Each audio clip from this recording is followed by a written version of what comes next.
Coucou à tous, j'espère que vous allez bien. Aujourd'hui, je vous fais une vidéo, bien sûr, sur l'affaire qui vient d'éclater via Mediapart, qui aurait été donc sujet à une perquisition et auquel Mediapart aurait refusé justement cette perquisition dans ses locaux.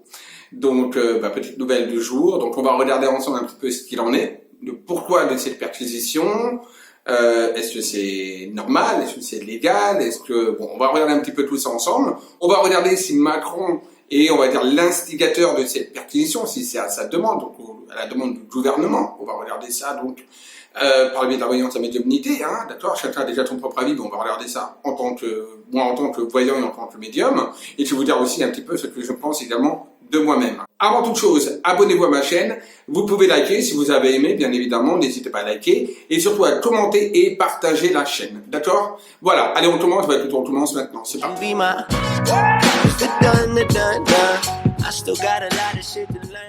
Alors, en ce lundi 4 février, on apprend que Mediapart a été donc sujet à une perquisition. Mediapart a refusé cette perquisition apparemment. Ça a dû certainement se passer le matin.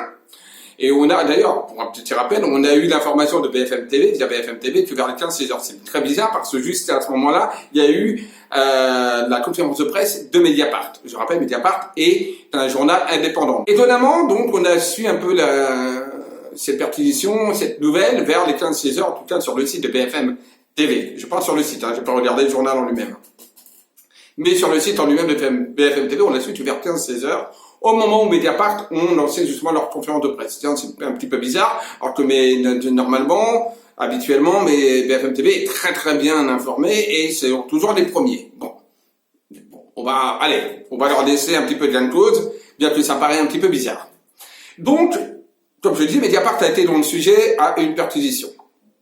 Concernant M. Benalla, concernant une atteinte à la vie privée de M. Benalla, concernant donc tout simplement les fameux on appelle ça des appels, hein, et les textos reçus par Macron et que justement par trace, ils ont relayé cet audio en disant de toute façon Macron te soutient, il n'y a pas de problème, le chef il me soutient, il n'y a pas de souci, ton frère il a fait que tu vas les avoir, etc. Donc déjà par rapport à ça, il y aurait eu une atteinte à la vie privée de M. Benalla. C'est étonnant quand même que l'État, que le gouvernement, si ça vient de Macron, s'intéresse à ça, puisque Mediapart a toujours révélé des scandales, a toujours révélé des fraudes, voilà, c'est son rôle, on va dire un petit peu, et jamais il y a eu une perquisition. Et là, pour cette affaire avec M. Benalla, il y a une perquisition. Waouh, il faut se poser une question là.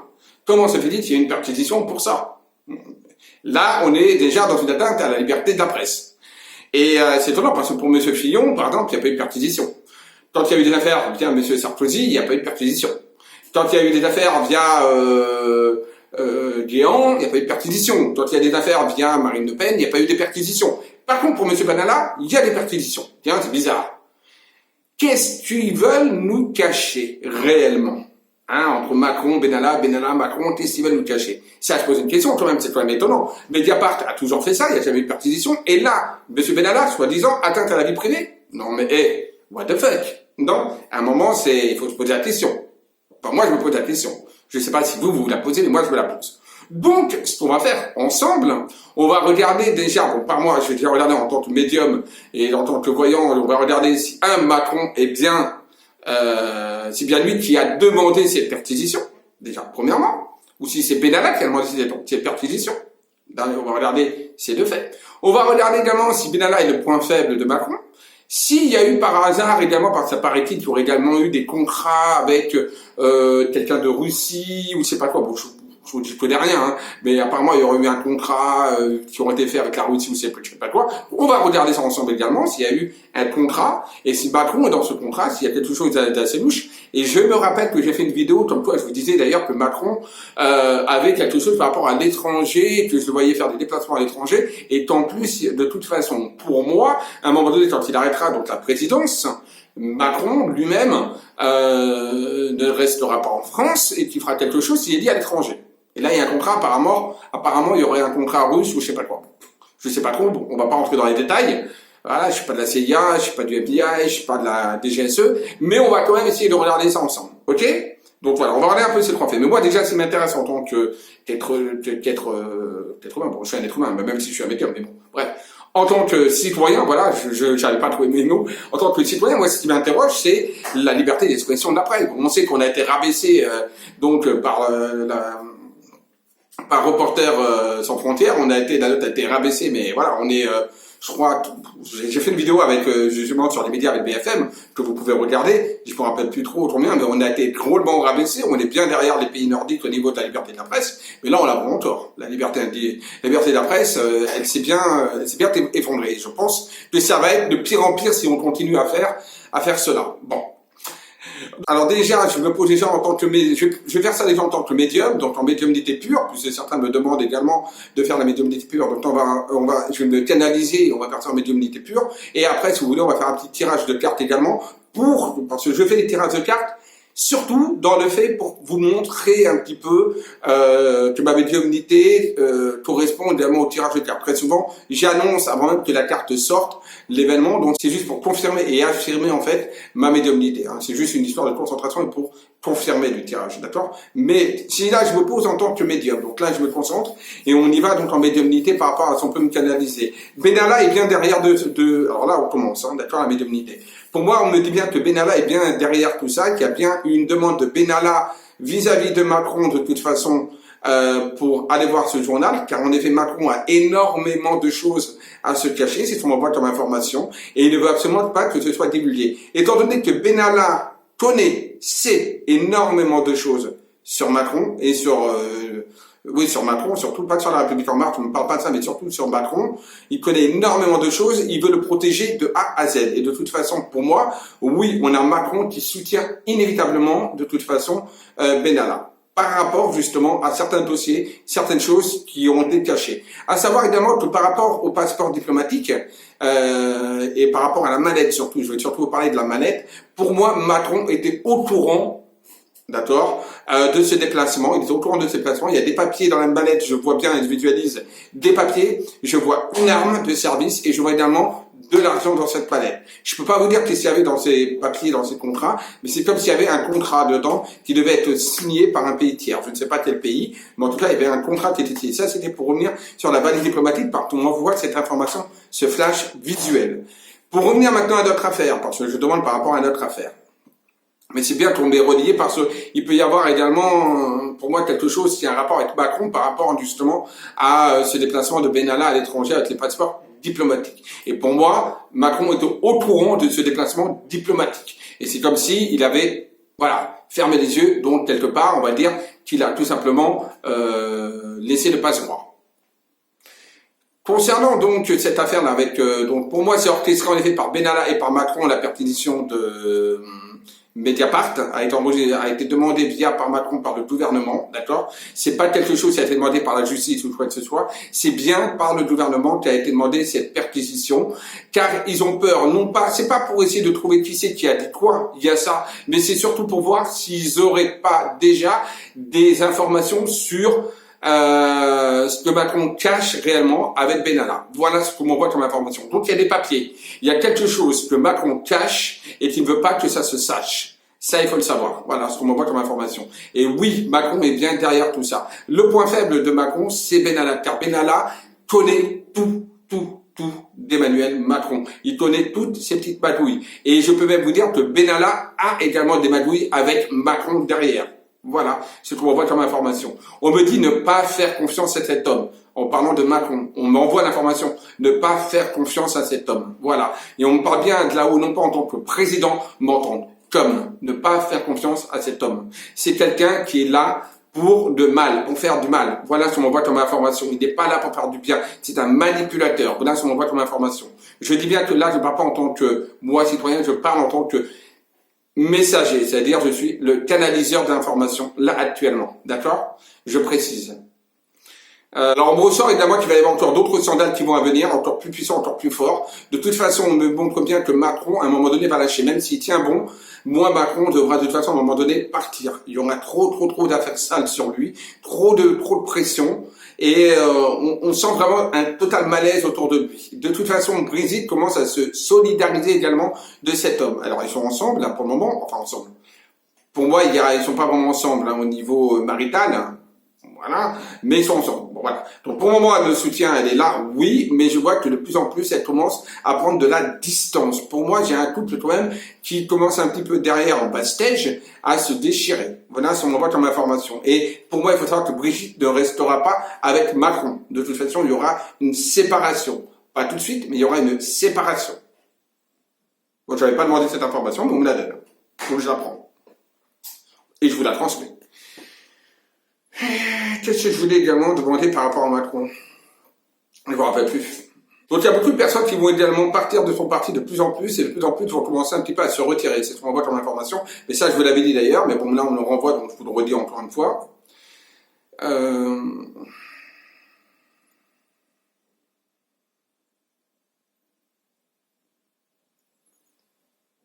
Donc moi, ce qui m'intéresse, c'est savoir, donc on sait que Macron a été, Macron c'est lui qui a demandé justement la perquisition, que Benalla est le point faible de Macron parce que Benalla a des informations très importantes sur Macron qui vont ressortir de toute façon. Là, je m'ai envoyé dans l'information, surtout ne pas faire confiance à cet homme. Je parle pas de l'homme politique, mais de l'homme. Bon, déjà, c'est déjà peu dire. Donc imaginez-vous en tant que politicien, voilà. Macron est un manipulateur, très grand faiseur de rêves, mais il n'y a rien derrière. Et c'est quelqu'un qui aime bien de toute façon dénigrer les gens, de toute façon. Même si il dit qu'il va changer et qu'il s'excuse, pour moi, c'est fake, c'est du faux. Là, ça m'envoie comme information, voilà. Très bon communicant, encore une fois, attention, très bon communicant, ne pas tomber dans le piège de la communication, voilà.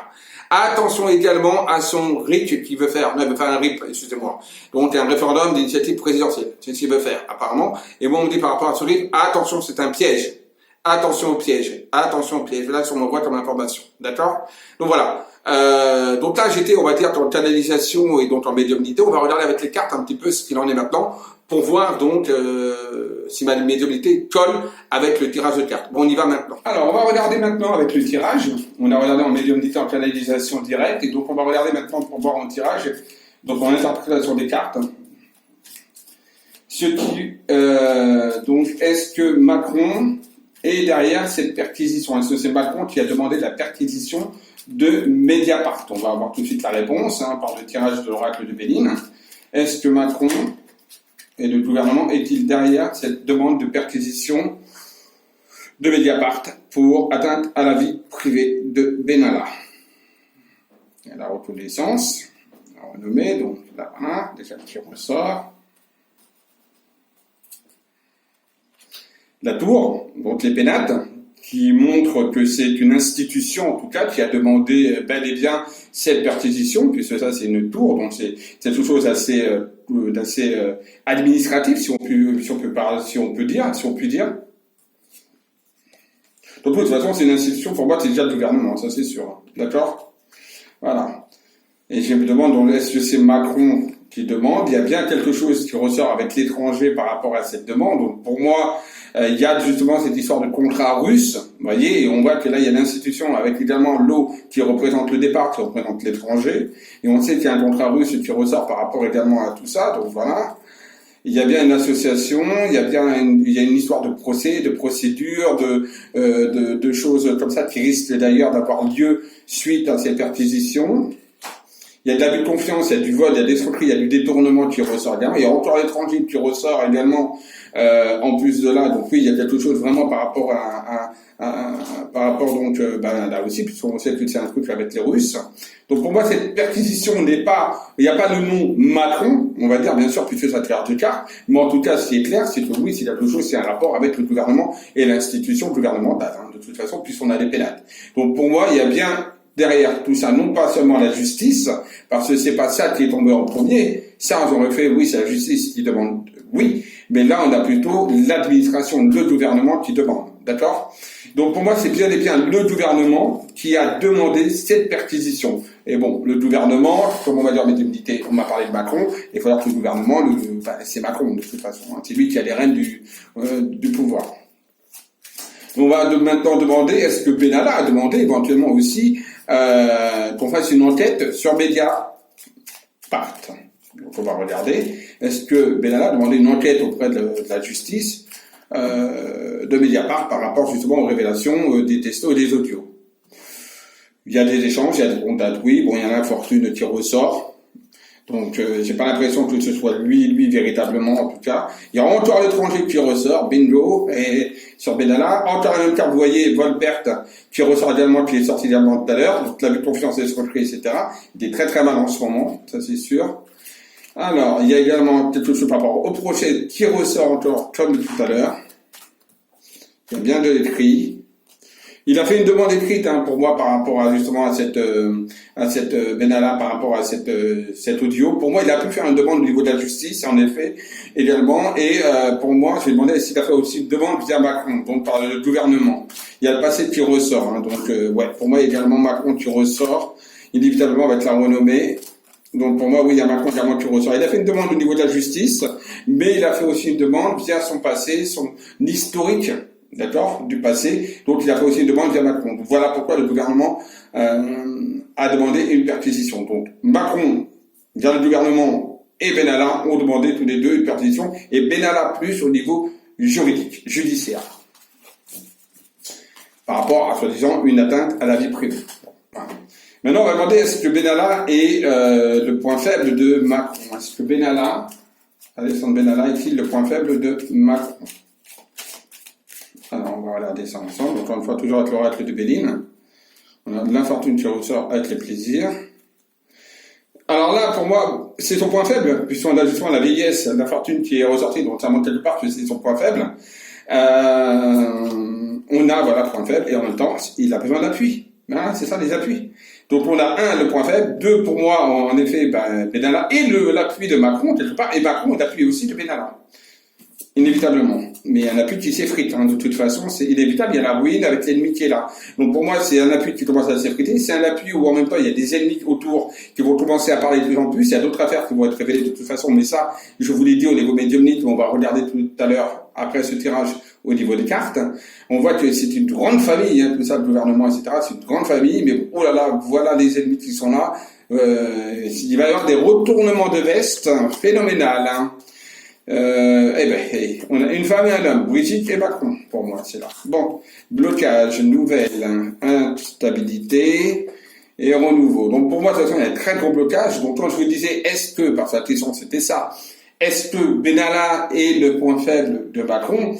Moi, j'ai envie de vous dire, c'est son point faible, oui, et en même temps, c'est aussi son point fort. C'est les deux. Voilà, c'est les deux. Mais en tout cas, il y a un très gros blocage, et pour moi, ce point faible, ce point fort, va être vraiment un point faible pour Macron de toute façon. Ça, c'est inévitable de toute façon. Voilà, on a la fatalité, ce que je vous disais, c'est inévitable de toute façon il va y avoir un grand renversement, pour moi, sur 2019 par rapport à ces deux-là. Et pour moi, le point fort va devenir le point faible, inévitablement, de Macron.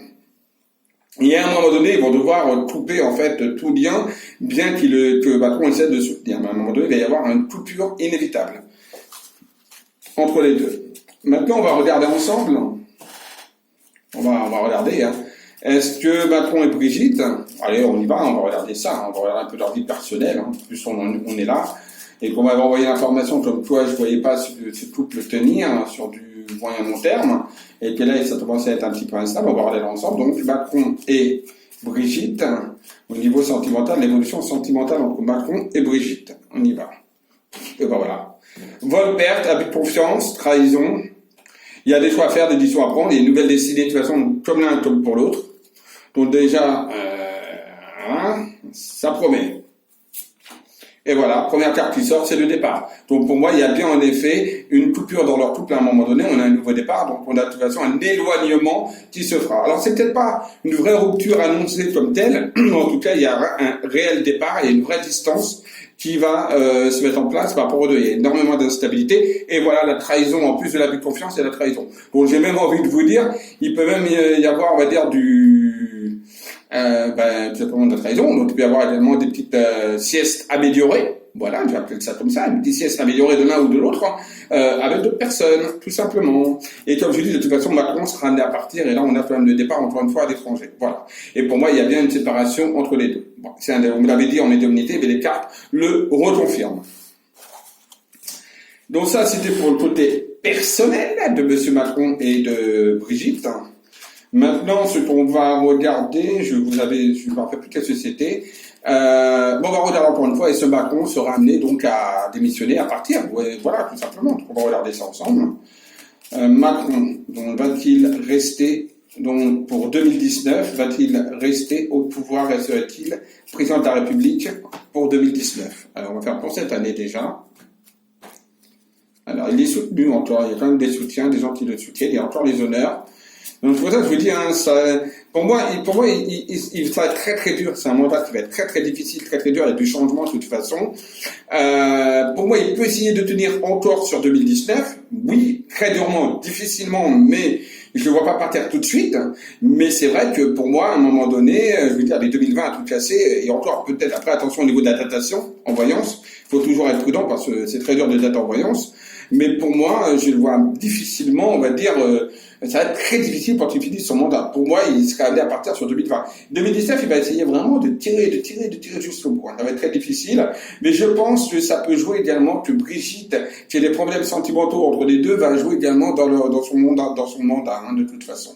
Et s'il tient bon, c'est parce que là, pour le moment, Brigitte est là. Si Brigitte n'était pas là, à mon avis, il serait déjà certainement moins fort. Voilà. Mais bon, il essaie de tenir bon. Donc 2019, donc on va regarder différemment. On va regarder, va-t-il finir son mandat? Voilà, ce sera plus simple.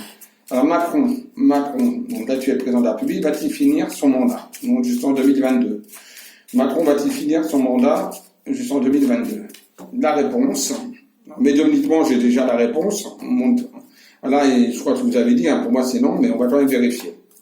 Va-t-il finir son mandat? On a la carte du départ et de l'homme qui est là.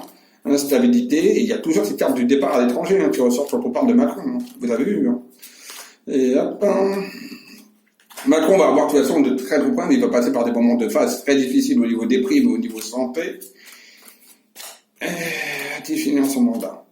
Vous savez, malgré cette instabilité, cette notion de départ que je ressens, les cartes, elles, ne disent pas clairement qu'il va démissionner ou qu'il va y avoir une destitution. On voit énormément d'instabilité. Pour moi, au niveau médiumnique, je ressens quand même quelqu'un qui n'arrivera pas à tenir jusqu'au bout. Mais les cartes, elles, si quand même. Hein, si elle me dit, si tu pars, si, voilà, non, si, il sera amené à partir. Il y a une fin définitive pour lui de toute façon. Alors déjà, il n'y aura pas d'autre mandat, ça c'est sûr. Alors là, c'est une certitude. Et pour moi, alors pas tout de suite, comme je vous dis encore, mais pour moi, j'ai l'impression qu'il ne finira pas son mandat. Au niveau médiumnique, c'est ce qu'on va mettre comme information. Au niveau des cartes, j'étais un petit peu là, mais bon, quand j'ai un peu plus loin avec les cartes, pour moi, je vous dis oui, il y a quand même un départ. Il ne restera pas président de la République, il ne finira pas pour moi son mandat. Va-t-il y avoir donc, on va demander, mais va-t-il y avoir des élections anticipées? Alors non, avant de regarder ça, on m'avait demandé est-ce que les européennes vont avoir lieu? Parce qu'on m'avait dit certains que est-ce que les européennes, Kailis, est-ce que tu vois les européennes se faire? Donc on va regarder ensemble. Est-ce que les européennes de 2019, c'est en mai je crois, vont-ils avoir lieu?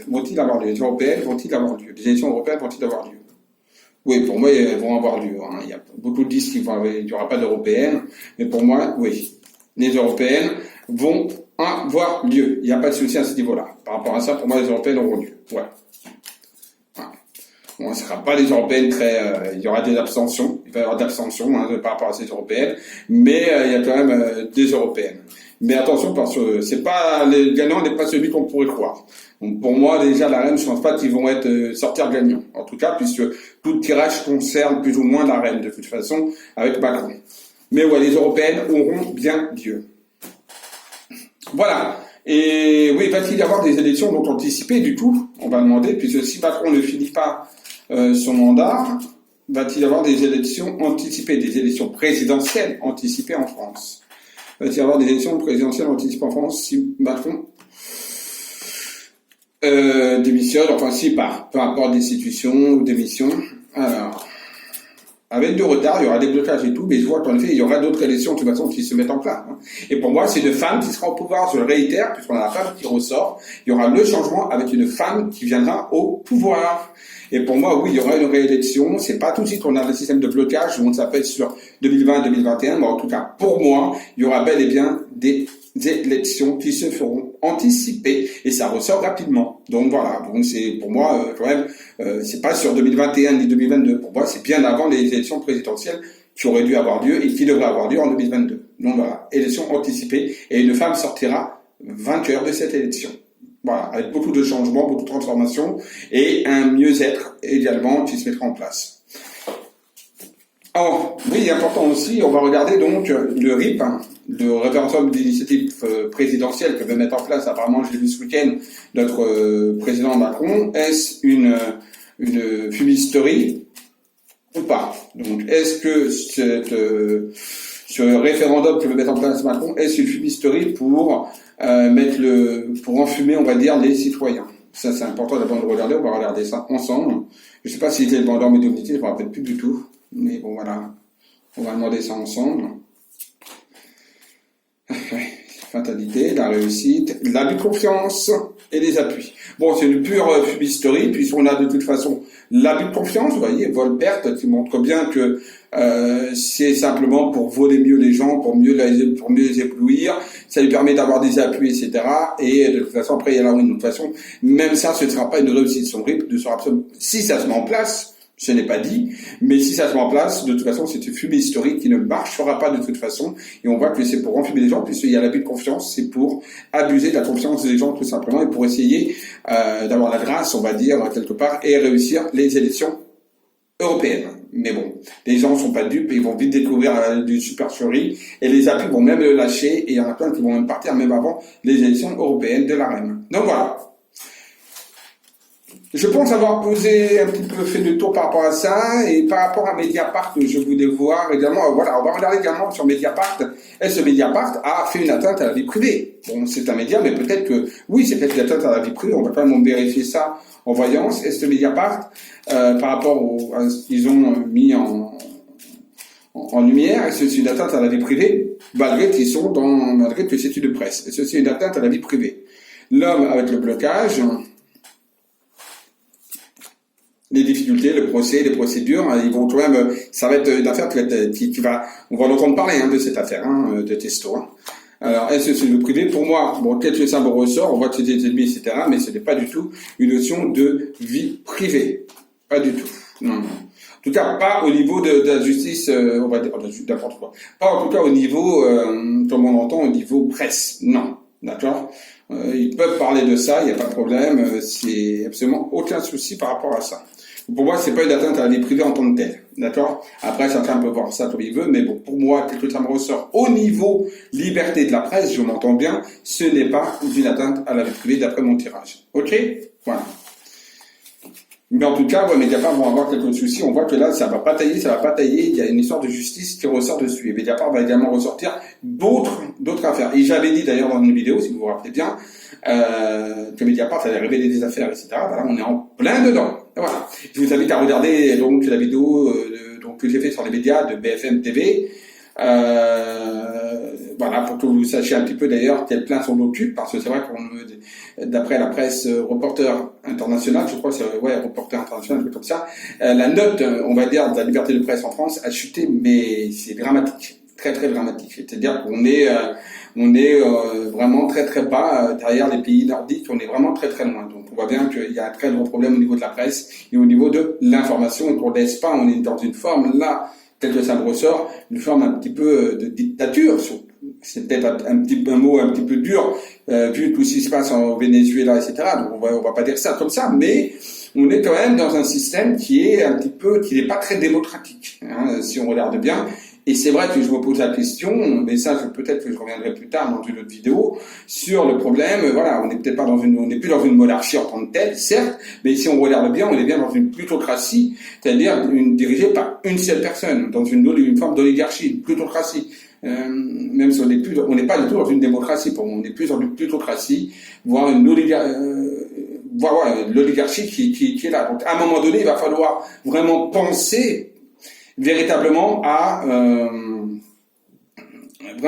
savoir, est-ce que le peuple français, et même des autres peuples, hein, mais là je parle du peuple français, donc tout simplement, je parle même pas des gilets jaunes. À un moment, il va falloir vraiment penser à savoir, est-ce qu'on veut reprendre les rênes, on va dire, de notre vie, de notre destin, parce qu'il faut pas oublier que quelque part, on élit ces personnes, c'est-à-dire lors d'une élection, dont ils sont légitimes. Ah, on est bien d'accord, plus c'est c'est majoritaire, hein, ils ont la majorité, bien que très souvent maintenant, c'est plus une élection, on va dire, par dépit, pour contrer des personnes plus que pour élire un programme, ça c'est bien dommage, mais on voit bien que de toute façon ils ont la majorité, donc c'est tout à fait légitime, mais j'ai envie de dire, il ne faut pas oublier que c'est nous qui mettons en place qui votons pour ces personnes, dont à la base ils sont là pour nous représenter, ils sont pas là vraiment pour nous diriger, ce ne sont pas des patrons, ce ne sont pas des chefs d'entreprise, parce que quand un chef d'entreprise, il a une entreprise, et c'est donc nous, citoyens, qui allons pour postuler pour un emploi. On est bien d'accord. Et donc, c'est lui qui nous fait signer un contrat de travail. Là, c'est nous qui votons pour une personne. Donc, ils sont là pour nous représenter à la base, par rapport à nos envies, par rapport à un programme qu'ils portent. On est bien d'accord. Et là, on voit bien que ce n'est plus du tout le cas. Donc, à un moment donné, il va falloir renverser un petit peu la vapeur, je pense. Et c'est vrai qu'il va falloir peut-être penser à ce que le peuple reprenne véritablement les rênes de son destin, tout simplement. Et c'est vrai que pour moi, le mieux, c'est de faire un référendum. Certes, pas tout et n'importe comment, parce qu'on peut pas faire un référendum n'importe comment, mais faire un vrai référendum. Et c'est vrai que c'est bien quelque part qu'il y ait également au niveau de l'Assemblée nationale une assemblée citoyenne. Je trouve ça tout à fait logique qu'il y ait des citoyens lambda qui siègent au niveau de l'Assemblée nationale ou à un autre moyen, peu importe, hein, je ne sais pas. Il faudrait que j'essaie de voir ça en canalisation, en médiumnité. Mais à un moment, il va falloir vraiment, et je pense que de toute façon, on passera par là, inévitablement, vu le moment que ça prend, et heureusement qu'il y a eu un mouvement une forme de réflexion. Mais comme je vous dis, hein, on était en année 2, l'année de la dualité en 2018, là on est en 2019, l'année 3, c'est l'année normalement soit des ruptures totales, soit justement de l'atomisation, on comprend les choses et on évolue favorablement, soit on comprend pas les choses et dans cela on n'évolue pas favorablement et il y a des vraies cassures de toute façon pour mieux se structurer de toute façon sur 2020, puisque 2020 on sera en année 4 universellement parlant, donc ce sera une année de structure, de reconsolidation, de reconstruction quelque part, d'accord? Donc inévitablement de toute façon là on est en train de passer par cette phase-là. Mais c'est vrai que cette phase, est-ce que ce serait pas mieux d'instaurer le RIC? Je sais pas, c'est une question qui est vraiment à se poser. Et je pense que pour moi, ce serait bien, parce que c'est vrai que ça, je parle non pas en tant que médium, mais en tant que citoyen français. Ouais, à un moment donné, il faut reprendre, hein, il faut reprendre les rênes du pouvoir. Puis je regrette également pour des missions, c'est pareil. Quand un employé ne convient pas à un employeur, l'employeur lui envoie une première lettre, une deuxième lettre, la troisième lettre, c'est hop, basta, tu dégages. Eh ben nous, ça devrait être pareil. Un président, il est là pour nous représenter. Il fait pas bien son boulot, on le prévient une fois, deux fois, la troisième fois, dehors, c'est tout. Il doit démissionner ou on le vire. À un moment donné, ça doit être dans le même système. Ça doit être, on va dire, un petit peu équivalent. Donc voilà, pour moi, ça c'est mon opinion. Voilà, on a fini le tirage. Bon voilà, cette vidéo est finie. J'espère qu'elle vous aura un petit peu éclairé sur certains faits, mais c'est vrai que c'est un fait quand même assez important de voir que maintenant on n'est plus dans une vraie liberté indépendante de presse, hein, c'est quand même assez grave. Donc je pense que c'est important de faire cette vidéo quand même, ouais, c'était important pour moi. Donc voilà. N'oubliez pas de vous abonner à ma chaîne, de liker, de partager la vidéo en masse. C'est important de partager là sur Facebook, sur Twitter, sur sur tous les réseaux sociaux. Et on se retrouve très très vite. N'oubliez pas également de liker, ton tout petit pouce vers le haut si ça vous a plu. Et surtout de commenter la vidéo. J'essaie de répondre à tout le monde. Sinon, voilà, je mets des petits cœurs pour montrer que j'ai bien vu. Même si je ne réponds pas, je regarde quand même tous vos messages et je vous remercie tous d'être là présents et de me soutenir dans mes vidéos. Je vous dis à très vite pour d'autres vidéos qui sont en préparation. Bisous à tous et n'oubliez pas, aimez-vous et aimez les autres. Bisous à tous.